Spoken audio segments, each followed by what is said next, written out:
So welcome everybody, or welcome back if you were here this morning.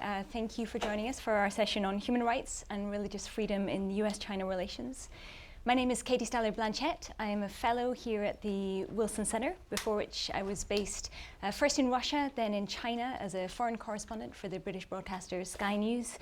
So I've really encountered a lot of or at least some of the issues that we're going to talk about here today up close and in person. I think the headlines that we tend to see here in the United States understandably focus on Xinjiang and the more than 1 million people we believe are currently being held in internment camps.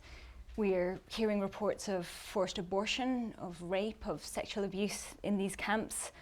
We're seeing these terrible pictures continually coming out of Hong Kong, where mass protests are continuing. And it's understandable that these issues are driving the conversation, but I want to be clear right from the start of our conversation that these issues go much further. We're talking about really widespread abuses right across the country, the persecution of Christians, of other minority groups like the Hui Muslims. We're talking about the gutting of civil society, with human rights lawyers being detained, workers' rights activists being targeted. So this is really widespread. There's so much to talk about. Our question to focus on here today is going to be where this fits in to the US-China relationship. I want to dive right in because we have a fairly short amount of time here and a great panel to get to. You have their biographies in front of you, so I won't rehearse them, but just to very briefly introduce our panel here, I have Christopher Walker, Vice President for Studies and Analysis at the National Endowment for Democracy, Nina Shea, who is Director of the Center for Religious Freedom at the Hudson Institute, Dave Rank, Senior Advisor at the Cohen Group, retired from the US Foreign Service in 2017 as the Deputy Chief of Mission at the US Embassy in Beijing, and Robert Daly, Director of the Kissinger Institute on China and the United States here at the Wilson Center. So I want to turn right to Nina to start us off here, if I can. China has been designated as a country of particular concern over religious freedom every year since 1999. Just give us a sense of where we are here in 2019. How serious, how urgent do you think the situation now is? Well, first of all, thank you, and thanks to the Nixon Forum. Yu Hewitt was a neighbor of mine over 30 years ago, and he was only a lawyer then, but I knew he was destined at that time, even back then, to be a radio host. So I want to thank him and you. CPC, Country of Particular Concern, is the government's short list for the world's worst persecutors of religious freedoms and of religious believers. And China has been on it since it was created, since the list was created under the International Religious Freedom Act of 1998. And there is a reason for that. China has always had an uneasy relationship with religion. For many centuries, freedoms have waxed and waned since the Cultural Revolution.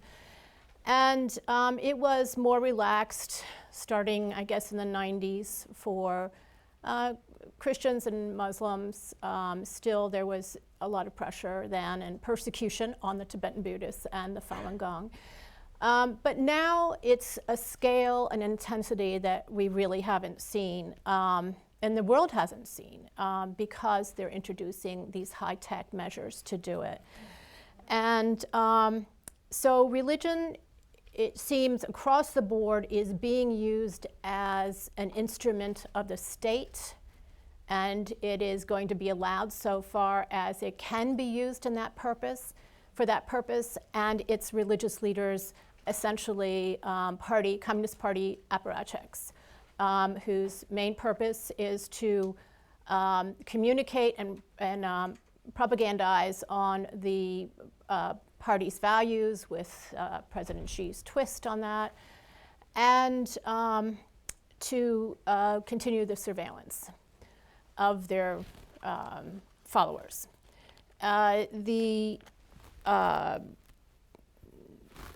So to the extent that they don't go along with that, that they resist that, these religions will be eradicated and are being eradicated.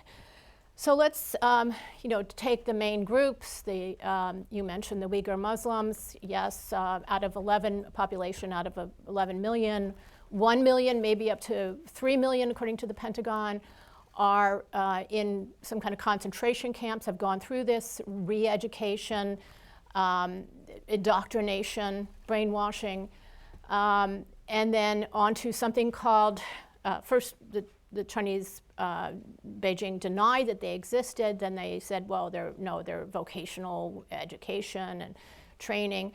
So now they're saying, no, they've left these camps and they've now gone on for jobs. But now we're finding out that these are actually slave labor camps that they're involved in. In fact, there was a customs decision to block the importation of some of these products coming from these detention camps. And by the way, the great dissident who is now deceased, Harry Wu, was talking about this relationship between Chinese political prisons and prisons with forced labor years ago, 20 years ago. So this is not new, but it's now done on this scale, focused, targeted at a religious community. And it's beyond, I think what we have to realize, yes, it is wiping out and suppressing this campaign against the Uyghur Muslims, against their customs, against their dress, their architecture, their food, what they eat, what they drink, forcing them to drink alcohol, eat pork, against their religion, forcing them to drop their languages, Turkic and Arabic and so forth. But even beyond that, what they're doing is forcing them to adopt another ideology other than their faith. And they are, as you mentioned, there is sexual abuse. There are anecdotal reports of sterilization.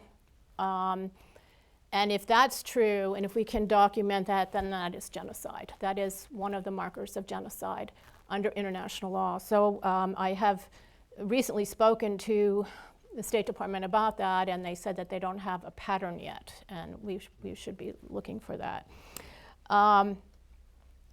So the Falun Gong went through something similar. They claim to be about 60 million by the 90s and strong in China. And there are maybe several thousand today. They're spiritual practices. It's more of a spiritual exercises rather than a religion as we conceive of a religion, because there's no organization or real leaders or doctrine. Are not practiced in public at all anymore in China. If they are punished. There has been constant reports, well-documented reports of organ harvesting from Falun Gong from the 90s on, and even today this continues. In fact, there was some kind of exhibit over in Switzerland recently that was just canceled because the authorities came forward and said that they had received human rights documentation that these vivisected human forms were actually Uyghur Muslims who had been prisoners. And this was some kind of exhibit. I don't know if it was scientific or art exhibit, but it was one of these bodies exhibits, and so it was canceled. The Christians, well, let me just say quickly about the Tibetan Buddhists. Again, in the 90s, the Chinese designated a fake Panchen Lama, which is the heir of the Dalai Lama, and as a young boy, and the one that was designated as the authentic Panchen Lama has disappeared. And there is a great deal of fear that as the Dalai Lama is approaching, I guess he's in his 80s now, that he may be replaced by an imposter appointed by the Communist Party as well. So there is a lot of anxiety about that. And he, of course, can't even live in China. He lives in India and travels a lot to bring attention to his people's plight, who are totally repressed inside China. The Christians are both evangelical and Catholic, are going through intense repression right now. They had been, even their underground churches, particularly in the big cities, had been tolerated for some time, for a decade or more. And now there is zero tolerance of these unregistered churches. The government is taking down pictures of Christian pictures of Jesus Christ, putting up pictures of Shea or Mao instead, taking down steeples and bell towers and crosses and any outward signs of Christianity, and are appointing the leadership. There's a new Vatican agreement where the government has a right now to have greater control over who is appointed as bishops.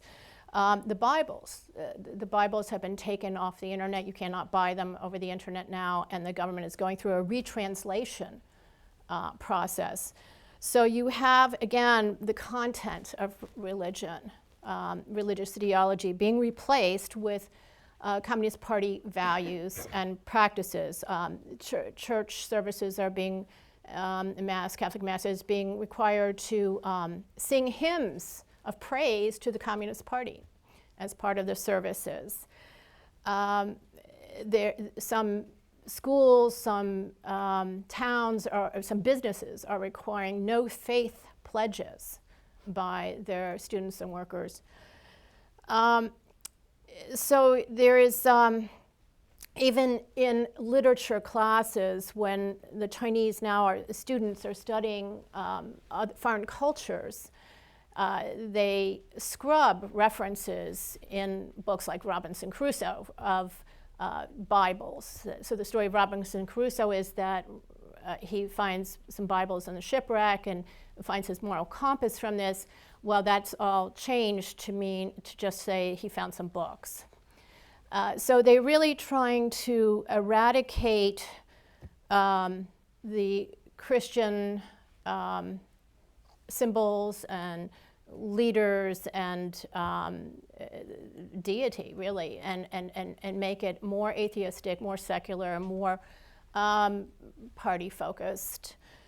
And the religious leaders who do not cooperate in this or who are too energetic in evangelizing are imprisoned, many for short prison terms of a couple months, but a number for 7, 11 years, including an American permanent resident, a pastor, John Cow.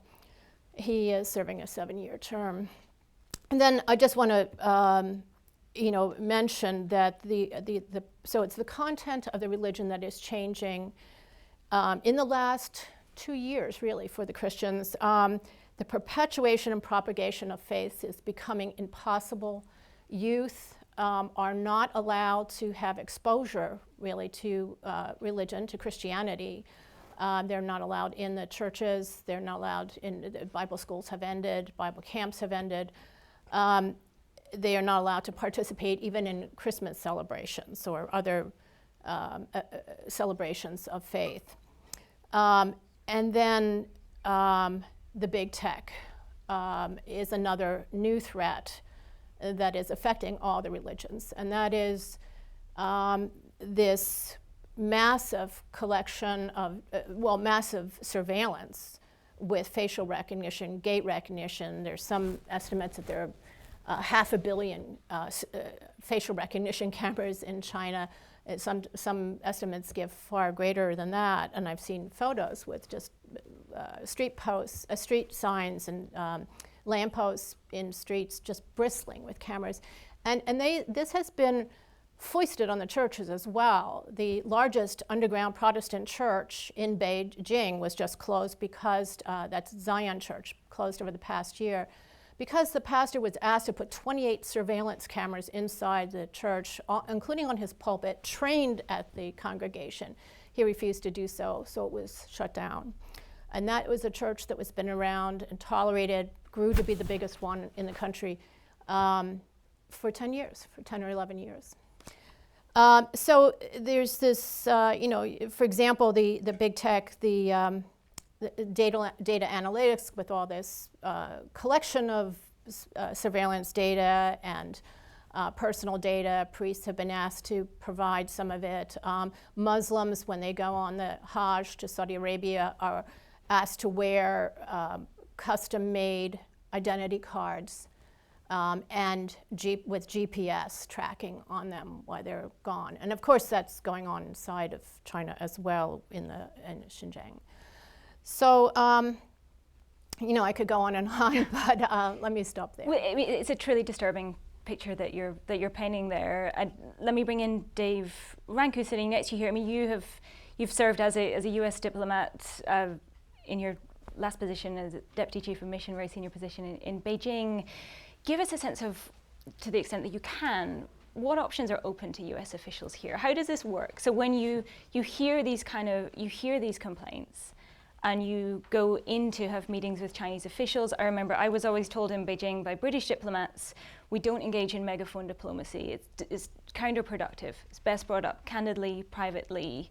I mean, is that how best to go about this? What have you found actually works? Sure, thank you, Katie. So, I have to preface that I served 4 times in the mainland, starting in 1990 through 2017. And it was different every time. And one of the vows I made when I joined the State Department was I would never work on China issues in Washington, because as bad as it can be in Beijing or in Shanghai where I worked, it's just much tougher to deal with those issues here in Washington. So I don't have a sort of firsthand experience on the policy formulation side, but Nina, a lot of the things you talked about. The ebb and flow over the last 30 years, that some variation of what you talked about has been part of the sort of, what's the word, the weave of Chinese life, and not just religion, sort of across human rights as we see them more broadly. China has either become relatively tougher place to live, or the rules have relaxed a little bit, but it's always been an issue. And the role of the embassy has been, or the role of posts overseas is to some extent try to give the most objective assessment of what's happening on the ground. Like I say, I never had the good fortune to sort of be on the Washington side of, okay, what do we do about it? But I will say, there are a couple of options. Early in the relationship, and you talked about it, the choice was, how do we use the leverage we have? Do we use megaphone diplomacy? Do we make a big issue of problems, lists of detainees, and use them as use either the prospect of megaphone diplomacy, or use it itself to highlight the cases and then try to resolve those issues. I will say that the trend I noticed over the 30 years is just the waning leverage we had on those issues. By 2017, as I was thinking about what I was going to say here, the era of leverage on human rights issues is over, but I don't actually think it is. It's just kind of shifting the other direction. The NBA case highlights that the leverage is now shifting the other way, right? That the Chinese now on issues, the way they define human rights, they are turning it on us, that the leverage they have through our, I think it is a lesson to the United States in capitalism, what's going on. That the Chinese realize that capitalism, their system, their embrace of at least aspects of capitalism, give them leverage on how we deal with human rights issues, not necessarily through the government, but certainly through corporations. Is it also the case that leverage is shifting away from the kind of officials that you would have dealt with? So where foreign ministry officials in the Chinese government may well understand how bad this looks, but that their voices are not being heard in the system? Yeah, the foreign ministry never had a very, I think they needed the leverage of, I recall Bill Clinton when he went out in 1998, there was an effort to, ahead of that visit, to sort of put some good news on the board ahead of that. So Clinton, who had run on sort of the butchers of Beijing, would be able to visit and say it was a good visit. And I think that gave the foreign ministry the leverage then to go to the system with those lists of people who that we had asked to be released to get some action. I think that leverage now is within the system is greatly diminished. So Christopher, let me turn to you. We're looking broadly today at the US-China relationship, examining and reevaluating aspects like trade, security, and I wonder what you think about doing the same in terms of human rights and religious freedom, that the argument that we heard in other aspects of the relationship about engagement leading to some sort of liberalization, inviting China into these international institutions would lead to results. Are we at a point now in 2019 of reevaluating that and examining, actually, is this the way to go about engaging with China? So first of all, thanks for the invitation to be here with you. I think we were probably at the point to reevaluate that assumption some years ago. And we're doing it later than we should have, and hence it's much more difficult to identify how these new alignments of power should relate to each other. I think Nina did an excellent job in discussing just how repressive it is now within the PRC on the religious front. But this is replaying itself across civil society and the media sector, as I'm sure you experienced as a journalist there, for activists and anyone else who has an alternative point of view. It's much more repressive today than it was even a few years ago. If we're to widen the lens and think about what that means for the Chinese party state's engagement overseas and the way it's manifested in recent years, I'd identify three areas that are really worth reflecting on, three levels that I think are important for all of us to take into account. The first, as you alluded to, is regional and international bodies that, at least coming out of the 1990s, we all thought would be the standard setters for democratic governance and human rights and free expression. And either as a result of the complacency of the democracies, perhaps coupled with the more emboldened autocracies, they're nowhere near the level of performance one would imagine. This is true in the United Nations, where China now has a much more forward-leaning role, and that's to be expected. It's a much more powerful country, but I think what we're seeing is a reforging of some of the basic assumptions we would have had in a body of that kind in the key units that deal with human rights and democracy and free expression. At the same time, China has started its own initiatives, for example, the Shanghai Cooperation Organization, which at the outset was really looked at with dismissiveness, that it wouldn't have much traction. And now that body, which is predominated by authoritarian states, is resetting the rules in that region, certainly. And I can explain how that's happening in some detail later on. But I think it's important to note that there's now much more active effort to reset and recalibrate norms of human rights. The second area I touch on is economic and commercial engagement and how that relates to democratic governance. The vexing situation in which the NBA finds itself today is not really new, but it's incredibly useful for elevating something that is already a global pattern.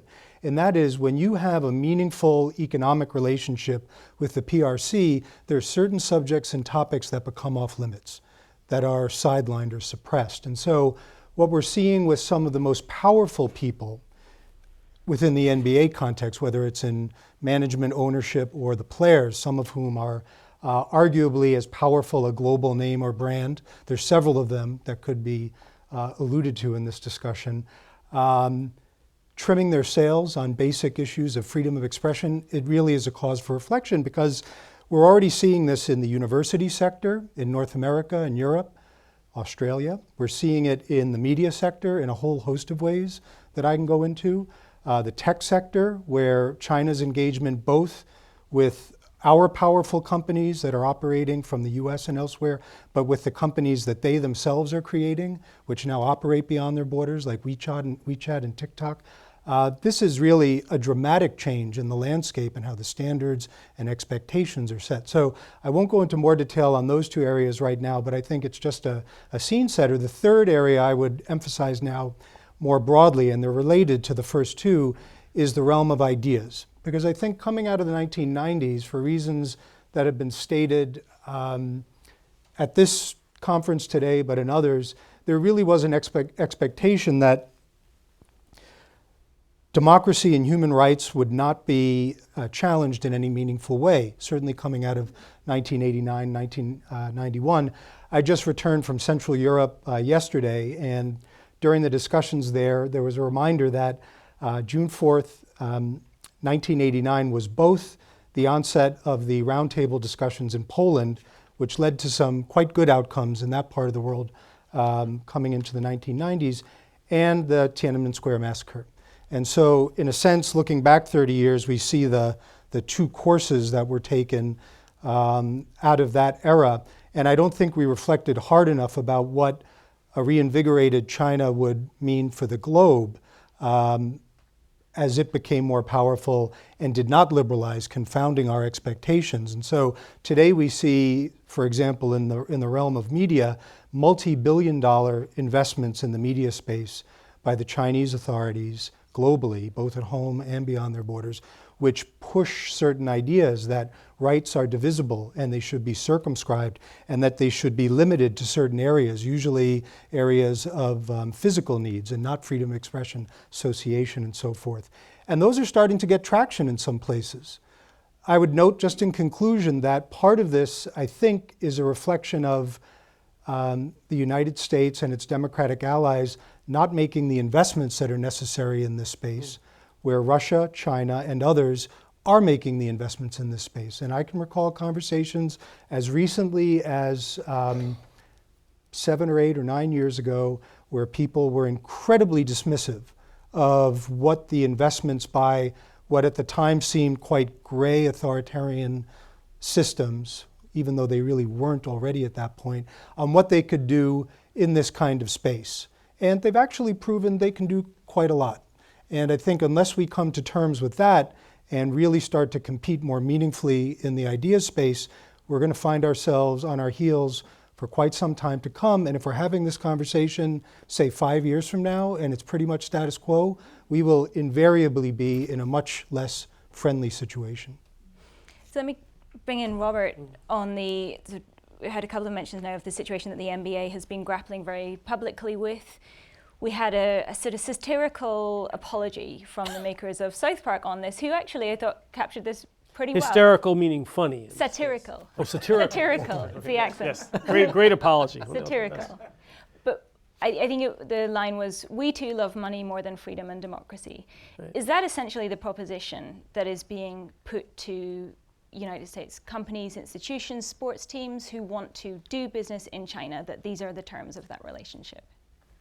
Certainly, and that's, again, not new. It's somewhat more assertive now, and it's more out in the open. And we've spoken earlier in the day about the airlines and about Marriott, and of course, companies like Walmart. Almost anybody who goes into China functions under Chinese law, which is highly repressive in all of these ways. And I think domestically, I'll just make a quick remark about what's going on domestically here, and then I want to get back to China. The difficulty now with a risen China, not a rising China, as Senator Cohen said, but with a peer competitor that is wealthy and ambitious, is that it's putting a spotlight on and pressure on inherent vulnerabilities and contradictions between core American values that have always been there and that haven't been challenged. So you've got the security imperative and value, you've got the commercial imperative, and you have the imperative of openness. All of which are now, because of China's ability to leverage its wealth, to get deference or silence, they're in conflict with each other. So companies that cooperate with China are accused of selling out the American interest and being un-American. Universities, their openness is now under pressure, both because of Chinese attempts to get strategically vital information out of universities and because of Washington concerns and some policies that may close down openness. And as we've spoken about on this stage many, many times, industries like Hollywood, but also gaming, who we've tended to think of as architects of American soft power, are proving to be fairly easily bought in pursuit of the Chinese market. And the security, openness, the commercial interests haven't dealt with this before, and they don't have a common vocabulary way to speak about it. So this problem is going to be exacerbated. The NBA sort of question. South Park handled it very well. It wasn't one of their funniest episodes, but I was glad they did it. It was a fine apology. On the China side, I think that if we are concerned about the welfare of the Chinese people, of which human rights is a very important part, we have to look back at the past now 45 years and say, well, what works? What affects change in China? And what I see there is that change is mostly brought about by the Chinese themselves, catalyzed by concern and examples and representations from the outside, to be sure. Those are important, but it's the change mostly that comes from within China. In the explosion of Christianity, for example, that Ian Johnson writes about, this is mostly being affected by Chinese ministers, not foreign missionaries. Chinese ministers, some of whom may have spent time overseas, but some of whom didn't. They're affecting the change. The very large growth in philanthropic activities in China, that's coming from the Chinese communities themselves. And they speak with the Gates Foundation. Again, they're catalyzed, there are Western examples. They are sometimes chastised from outside of China with various kinds of outcomes. But it tends to be the Chinese themselves who affect change. So when I think about human rights, I tend to think of it as a conversation with the Chinese people. There's the government-to-government issue that we've spoken about, but we're also involved in an argument. Christopher talked about ideas. How do we talk about human rights with the Chinese people? There's three quick ideas about what I've found to be more effective.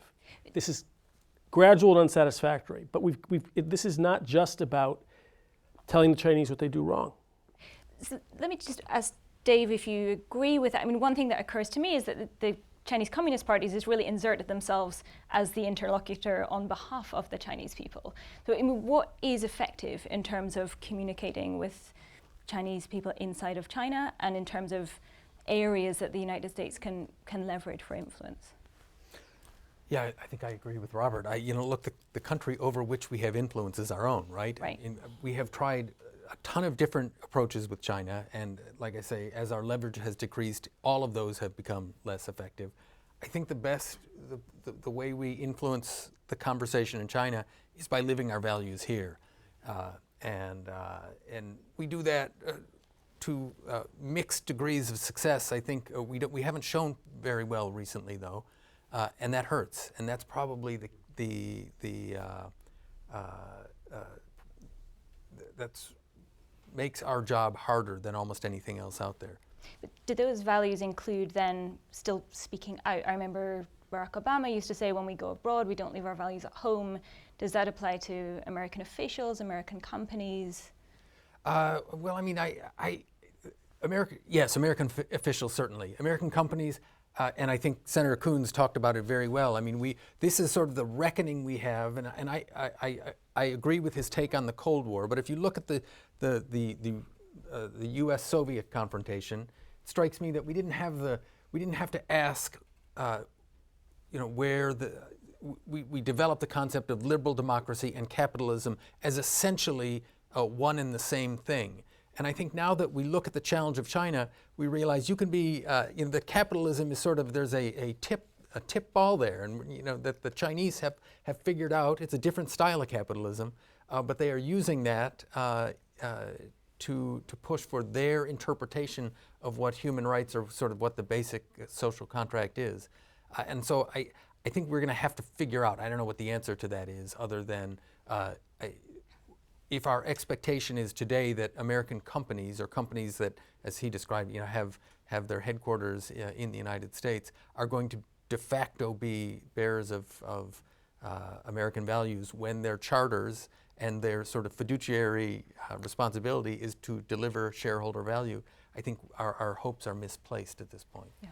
Christopher, you wanted to come in on that. So just to return to the question of media and communications, I think it's really important to stress that the Chinese authorities devote enormous resources to ensuring that their own people do not have a pluralistic a media content reaching them.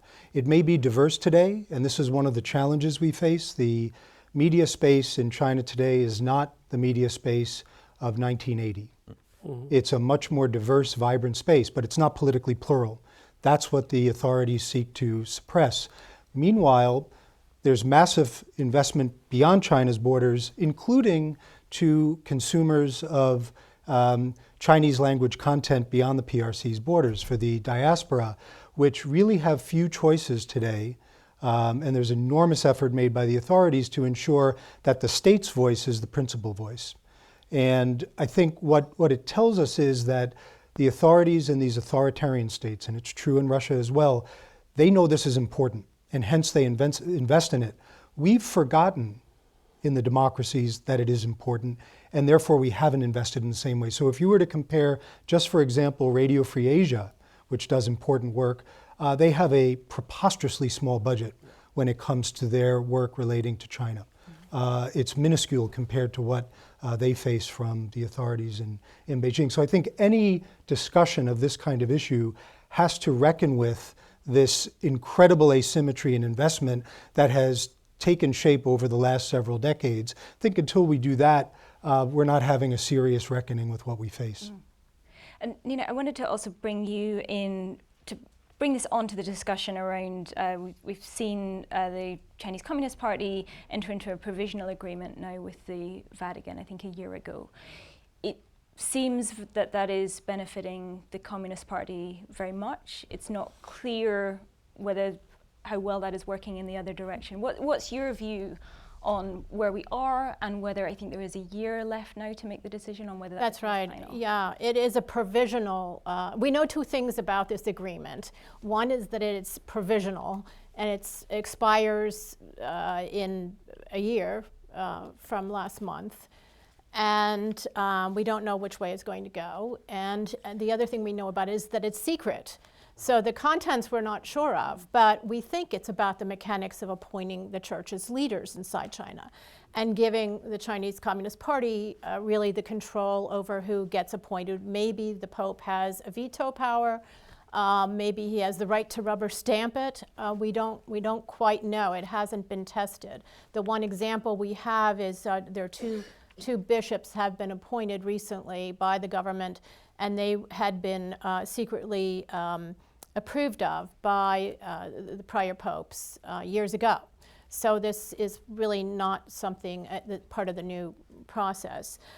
In fact, it was so secretive that the Vatican was compelled in June to make a statement about it, saying that in a very weak way, it said that bishops and priests of the Catholic Church did not have to join, by Vatican standards, would not be required to join the Patriotic Government Association. So, and they felt compelled to issue that statement because the government was saying that's what the Vatican had agreed to, and they all had to join the government-controlled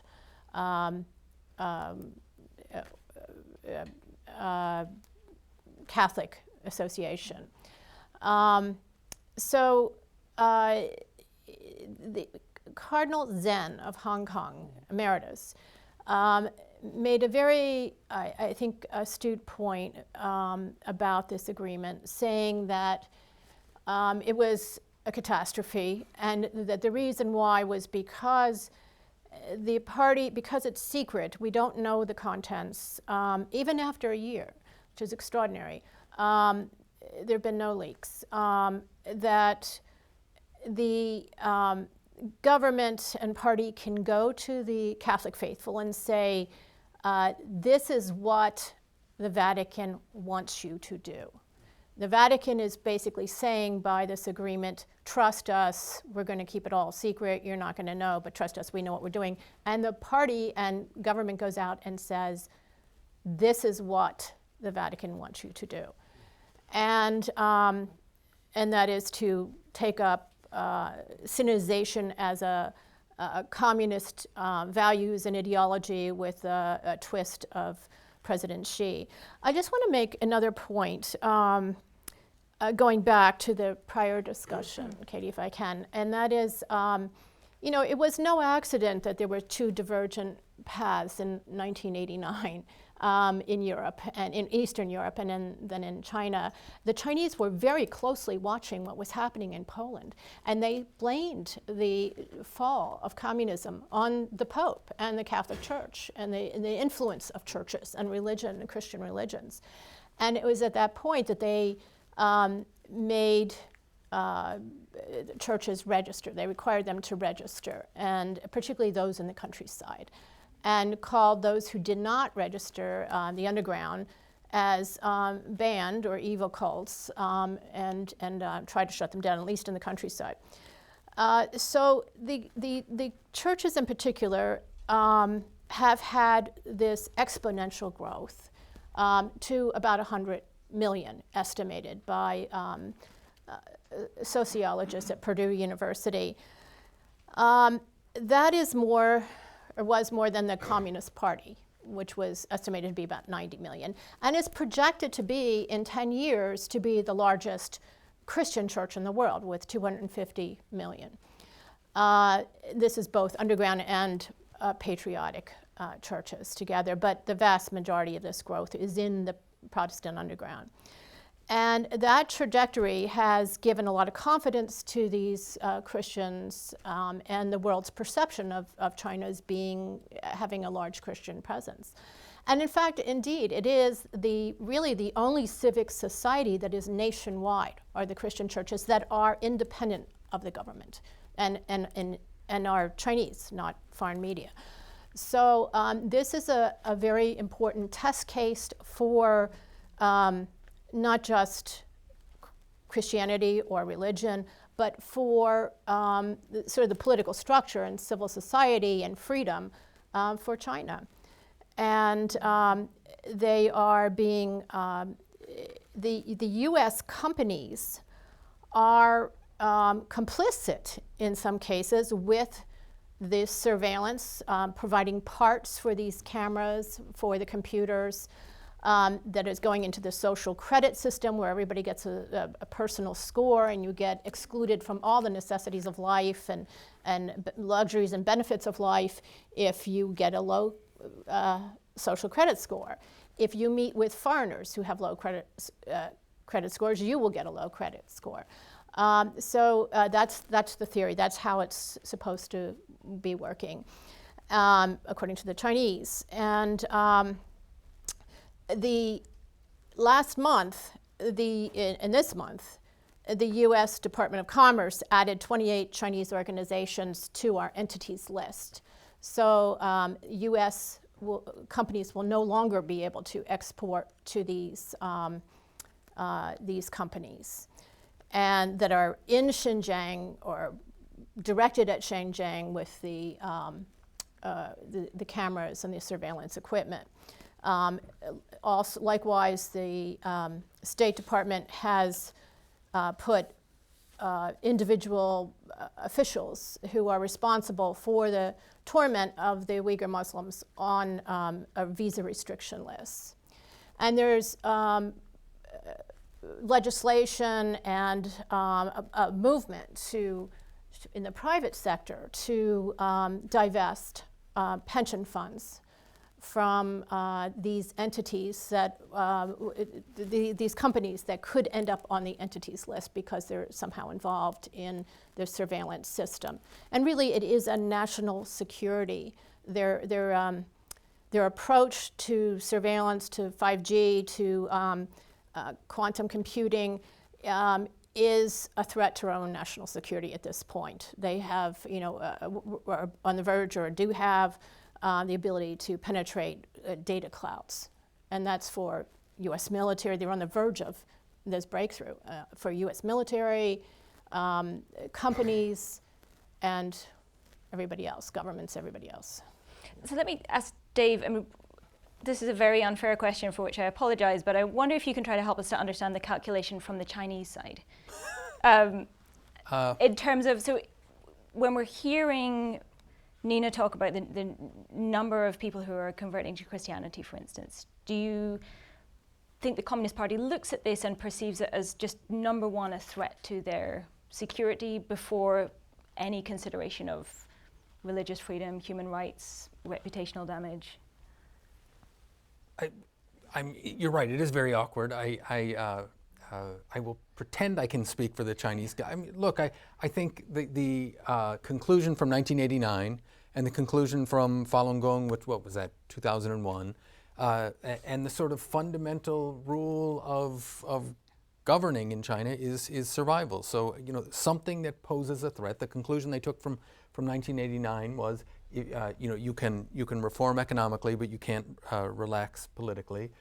The wake-up call in April, I think it was April of 2001, when 10,000 or so Falun Gong practitioners sat around, I guess what's the moral equivalent of the White House fence or something, around the Zhongnanhai, the central government, the central leadership compound, was the shock that, hey, wait a second, we don't have a handle on what's going on in our country. And on that particular case, you know, they were able to bring to bear the powers of a security state to a fairly obvious group, or a group that was fairly, because one of their precepts was to be truthful. And so if you ask someone, are you a practitioner of Falun Gong, they were obligated under their beliefs to say, yes, I am, which made the rest of the operation easier.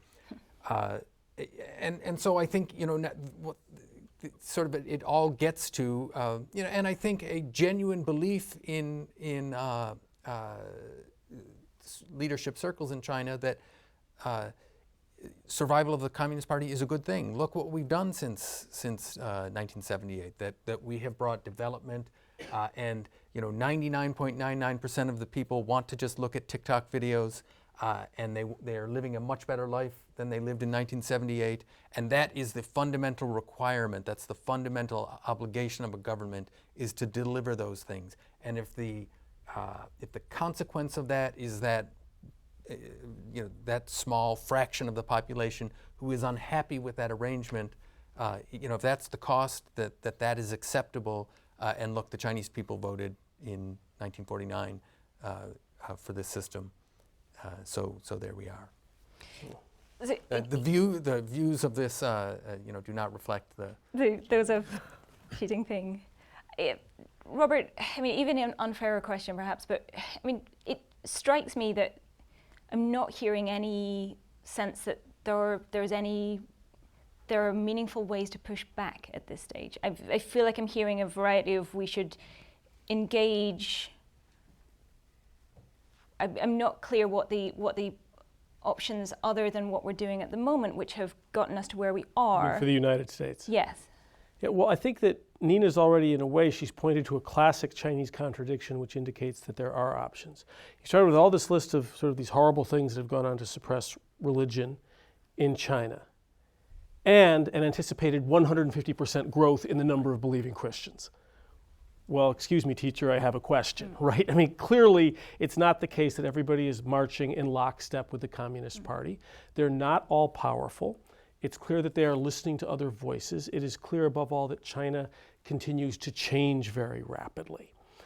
And that means that there are always going to be channels to have a gradual impact, again, but I used the word catalyze earlier. I think that is what it has always been. We need to stay engaged with China insofar as we can, and I think that Senator Coons earlier, and also Abe Denmark, made a good case for this, in large part because you need to keep other alternatives, other examples available to Chinese that they can then pick from. And it also enables the Chinese pastors or other religious leaders or philanthropists who are able to effect change. Now, engagement was never a lever that we could pull at a certain time with a certain amount of force to effect a certain outcome. Whenever we've tried to do that, we generally get egg on our faces. But best practices, global best practices, make a profound difference over time. And again, it's China's book isn't written. It is still changing. And so we can't simply tell China and the Chinese people that China is bad, because as far as we can tell, in a country that doesn't vote and doesn't have polling, probably a majority of Chinese see China as increasingly good. You know, what Dave just mentioned, they've had tremendous improvements, not only in their material well-being, but even in their individual freedom since 1979. Before Xi Jinping came into power, I did say, that despite all of the remaining egregious human rights violations that should be a part of our policy, it was probably the best time in Chinese history to be Chinese, even from the point of view of individual choice. And so now we're in a much darker period, but China's still changing. And so I think that the answer is engagement, cooperation, making an argument and making examples present to the Chinese people insofar as we can, and recognizing that just as we continue to struggle here in the States with what are rights, I mean, most of our domestic political debates are highly moralized. Do young children have the human right to not be facing climate change? That's one form the argument takes. Do unborn children have rights? We disagree even in this country, sometimes violently, about what constitutes rights. It's an evolution. We can still help to catalyze the evolution of Chinese conceptions of rights if we stay engaged. And the other thing, I'm sorry, I'm going to jump in, is we have to have some confidence in our own system, right? Yeah. We have to be reflective and say, yes, we have challenges we need to address in the system, but there are reasons that the United States has been so successful. We have championed individual liberty, we have formed alliances and partnerships and global institutions and led them. I mean, there are reasons that we got to where we are. And, as we look at the success China has had, and we say, oh, maybe we should try to be a little Chinese, we're not going to be as good as the Chinese are at it, and we are going to damage our own, both our systems and our appeal to other people in the world in the process. But is there a danger? So recently we read the George Kennan long telegram about one of the final conclusions is about committing to the health and vigor of your own society. Is there a danger that that's not happening currently, as the media is undermined? I mean, are we taking for granted that that system is going to renew and be robust and be an example? Yes. Well, we don't have to guess what the Chinese are thinking on the religious growth and the Christianity growth. We have a screenshot that China Aid, which is a remarkable human rights organization based in Texas of Chinese dissidents, of a government website that said that we have to implement these regulations to stop the young people from going to the churches, et cetera, in order to contain the overheated growth of Christianity. They're very much afraid of it.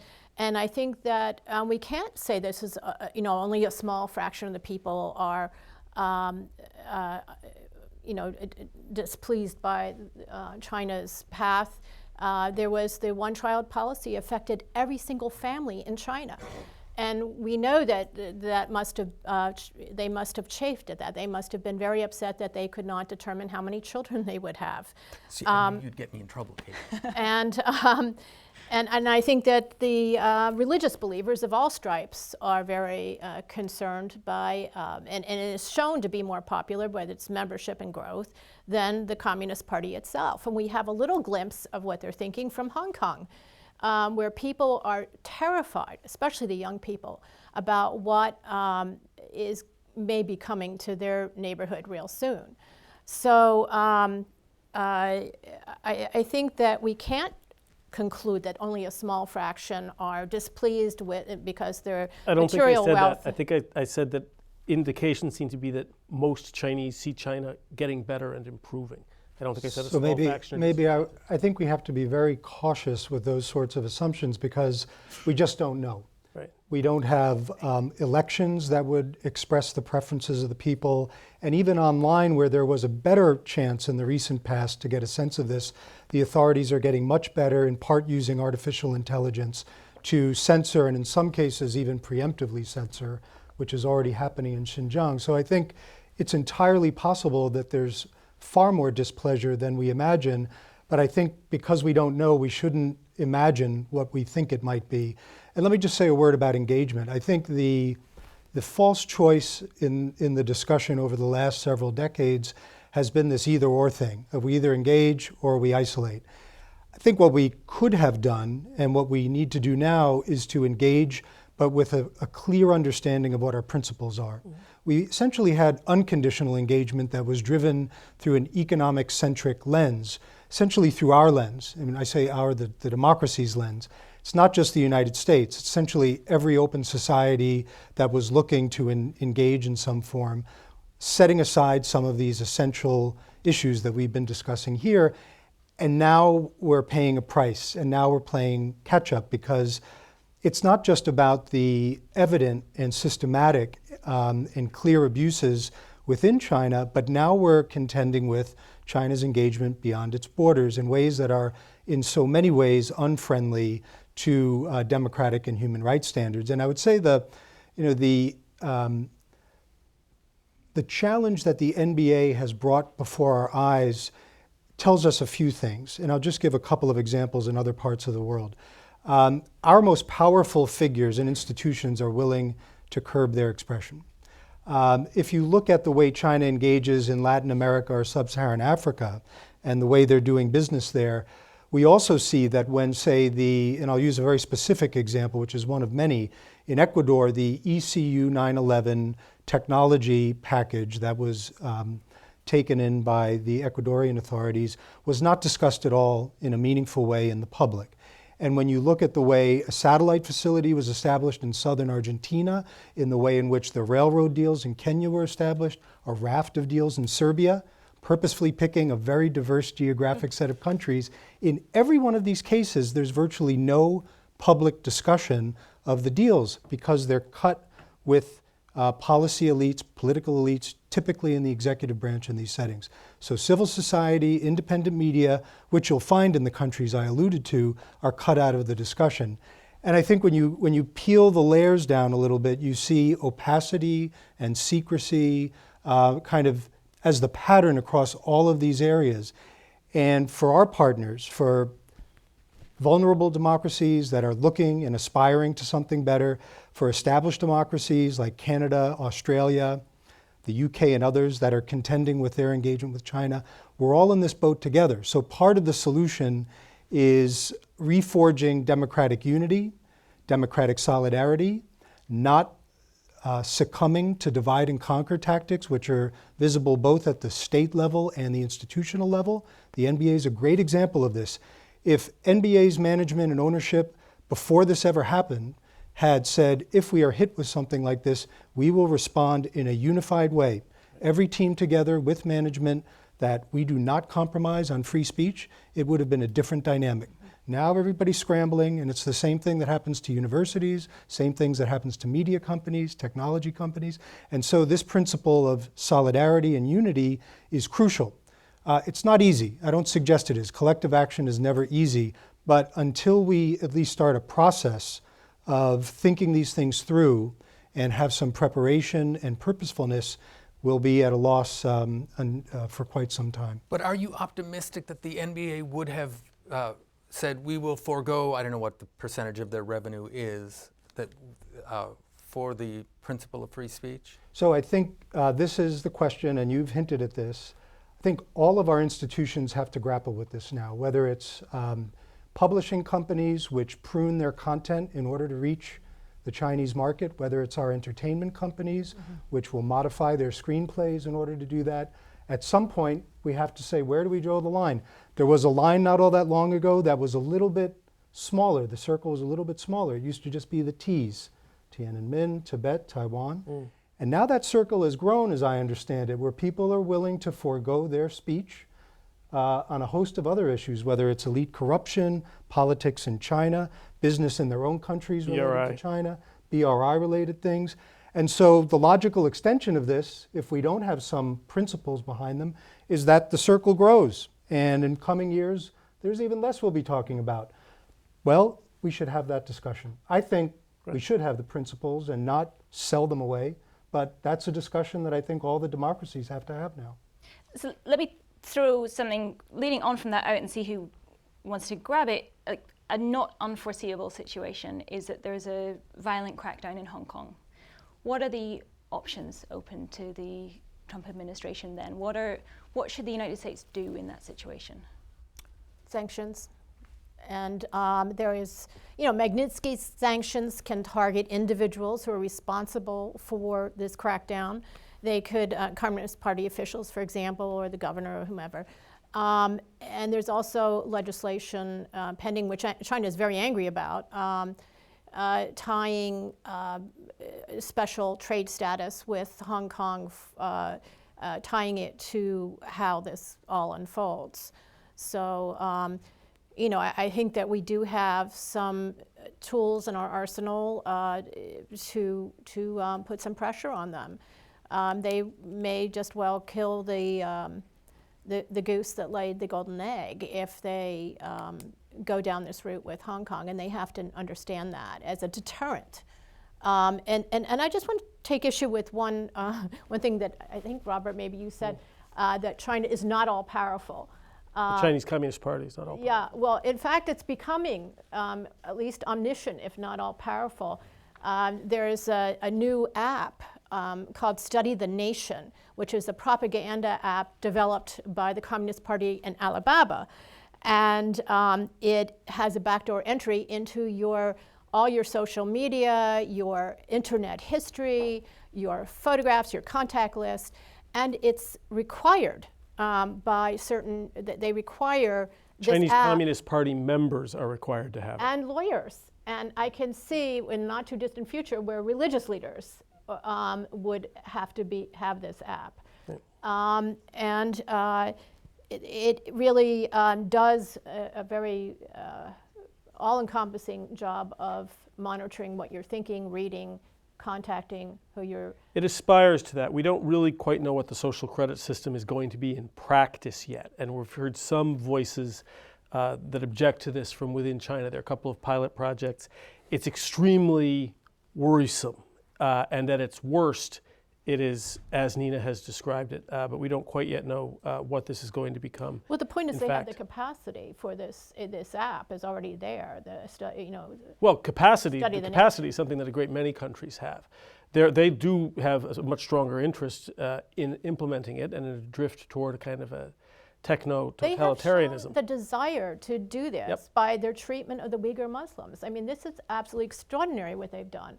You know, the million people in concentration camps, right, and trying to deny it to the world when it's obvious with, as people come out or the satellite imagery or whatever, and then brainwashing everybody, destroying their culture, and saying you're not going to be like that anymore. You're going to. So I think this points to one of the, as did your answer on Hong Kong, one of the really big questions we face with China now, because you say, let's say they come in with violence. Well, sanctions, clearly we have to do something. Sanctions for how long? You know, this was when we pulled out after 1989 and Deng Xiaoping was presented with, well, the foreigners are leaving. He said they'll be back. And he was right. And so the question in a lot of these issues, and I don't mean to be, I hope I don't sound like an apologist for the Chinese here, I'm trying to figure out what works. It's not a questioning of the values, but the questions, one of the questions of this conference. We've identified China as our greatest long-term strategic challenge. What price are we willing to pay to meet that challenge? Our politicians are allergic to naming it. Whether it's asking businesses to abandon the profit motive, they're going to see that as a pretty big price. So we need to define that. I mean, Christopher's already talked a little bit about the ways in which you might do this, but this is the form the question takes. There's no cost-free way. When have we ever met one of our greatest strategic challenges in the past without paying real cost? Robert, do you let's define that. What must we be willing to pay? Do you think that the entities list for those components, American components of surveillance equipment used in Xinjiang companies is something that we shouldn't be willing to pay? Oh, no. I am willing to. I hope we stay with it. I'm just not sure that the administration is actually going to stick with it. On this panel that's not willing to? I mean, this is. No, but I'm not a shareholder in those companies, nor am I. So is the White House going to stay with it? Okay, there's a political form of this question, there's a corporate form of this question. It's easy for us to say, yes, the entity list is a good idea. It seems pretty minimal. I mean, we've had sanctions in the past on torture implements, for example, going exported. That's not a huge market, though, for us, is it? Let me bring it, Dave. Your hand was up on Hong Kong. I think you wanted to I mean, look, my only point was, I'm sure that were there to be, were the PLA to go into Hong Kong, I'm sure the Hong Kong Democracy Act, I think I've misquoted it. Human Rights and Democracy very quickly. Act, yeah. But that's not what's staying the hand of the PLA, right? I mean, it's the fact that a large percentage of China's FDI still comes through Hong Kong, and they need the place. And that's so that's the leverage that's there. I don't think it's the fear of Carrie Lam not being able to get a visa that's stopping things. Christopher, you want to So I think it's important to recognize that we're in a dramatically different place right now than we were even 3 or 4 years ago in understanding the challenge presented by China. Part of this has been driven by phenomenal work by a number of people in Australia who really started to see the challenge before many other countries and their institutions are still struggling with the right balance between how to safeguard their liberal democratic values with the need to have proper levels of security on a whole host of fronts, including the integrity of their democratic institutions. Canada is doing some important work in this regard, and they've been put into the crucible through some of their engagement on this. And so I think it's not right to say that we can't and won't do anything meaningful on this front. It's already happening. I think the next step will be to sort out how we can coordinate and cooperate with our partners better.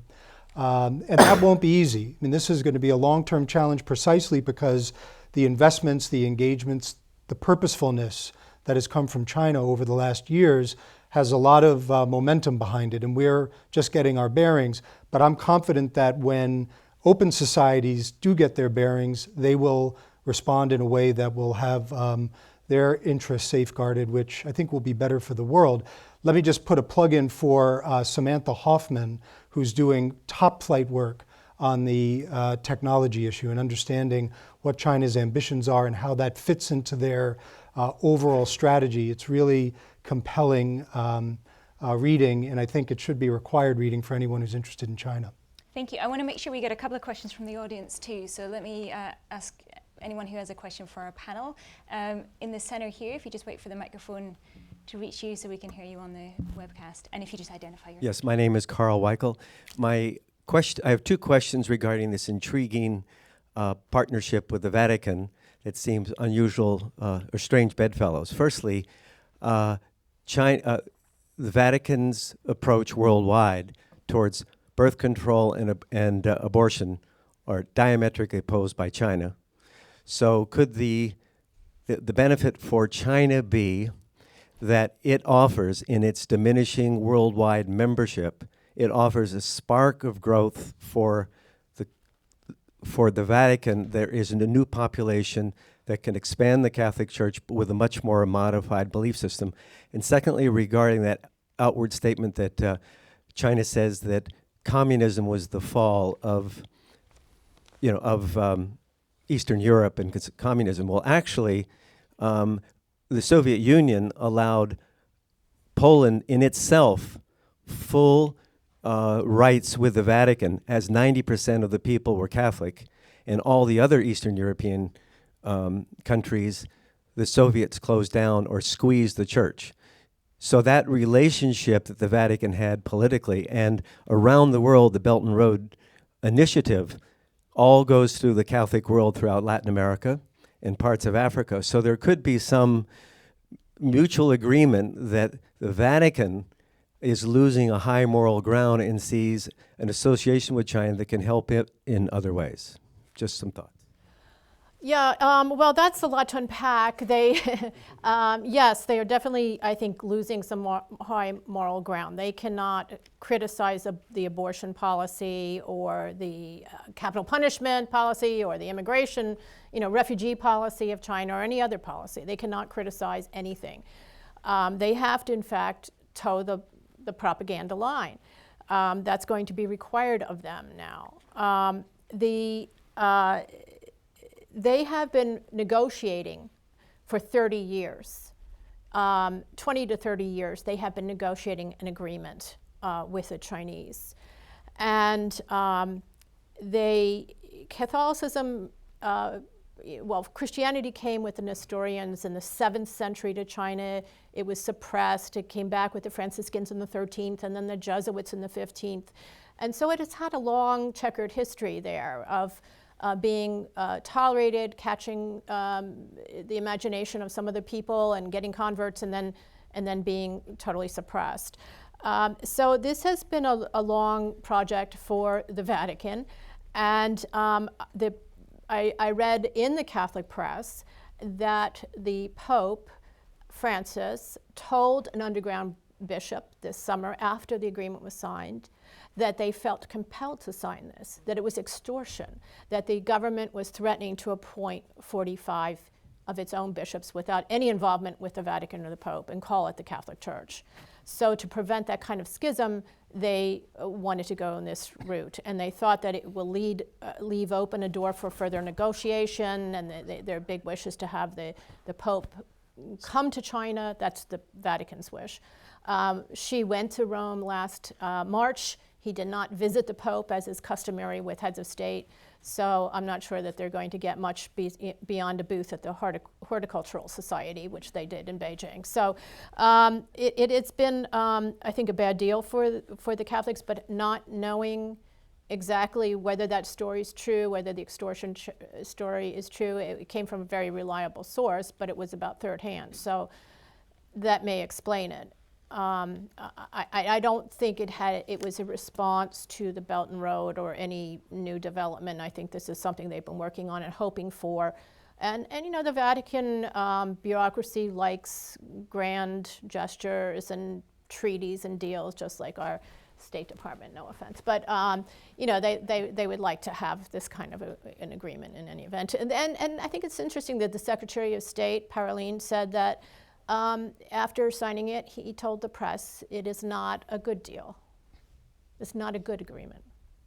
So he seemed to hint that they had very little choice. There was only bad choices to be made. Time for one last question. Right up at the back. Hi, Ray Zong, Wilson Center. Given how China has essentially co-opted some elements of the war on terror to formulate policy against Muslim minorities and other Turkic minorities in Xinjiang and other provinces, what do you think constitutes a good element of U.S. foreign policy in taking that decision by China into account? Thank you. Who wants to go with that? Well, I'll just start off. Yeah, I think you know, the sanctions that we've put on in the last month have all been directed towards that. The entities list, the visa controls. We are also trying, the U.S., I've been told by our religious freedom ambassador and others, that we're trying to convince the Muslim countries in the world to speak up, and you know, talking about solidarity and trying to build a consensus that this is not acceptable. And unfortunately, there was a letter signed by scores of countries, including Saudi Arabia and Qatar and Syria and Pakistan, not only not condemning what they're doing to the Uyghur Muslims, but praising them for their desire and their approach to tackle this terror issue. So we have a long way to go. Yeah, I would say the lesson is people pay attention to what we do. So, you know, the war on terror, where we held people without trial indefinitely, where we, you know, that people watch and they know when we're being hypocritical. And look, no country can live entirely up to its ideals, but to the extent we fall short, it damages us sort of domestically, but it damages us internationally. So we should enter into that sort of enterprise with great caution and humility. And just building off but of that that, wasn't- Christopher that has wasn't a been policy. talking about, you know, Well, sharp yeah, it was a power. policy. I mean, Guantanamo was a policy. So Christopher has been talking about sharp power, what China is doing to export illiberal practices. And Nina's focused more, and that's sort of, think of that as defense. And Nina's been talking about how can we change practices within China that are abhorrent, sort of the question of offense. And I think that obviously common to both of those is the nature of the Chinese Communist Party, what they want to do domestically and internationally.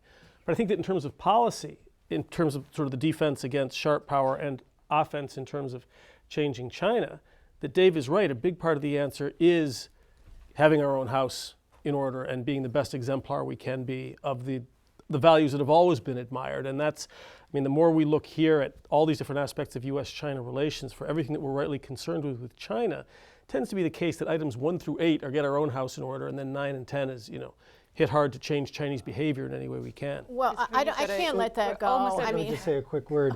So Robert invoked the term sharp power, which was a came about through a report that we released in December 2017. And I think it's important to note that the definition that we came up with was really about influence that seeks to marginalize or censor or otherwise impair the independence of democratic institutions.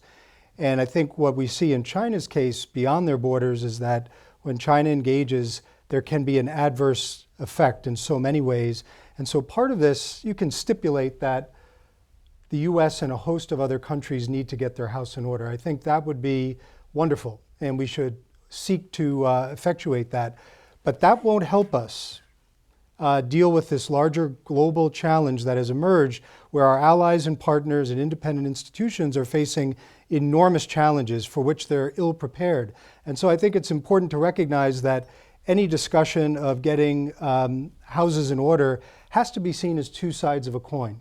That we can refresh our own institutions, respond to our people's and society's needs, but we can't do that in isolation, because the authoritarians, China and Russia, will not hit a pause button while we get our house in order. It's just not going to happen.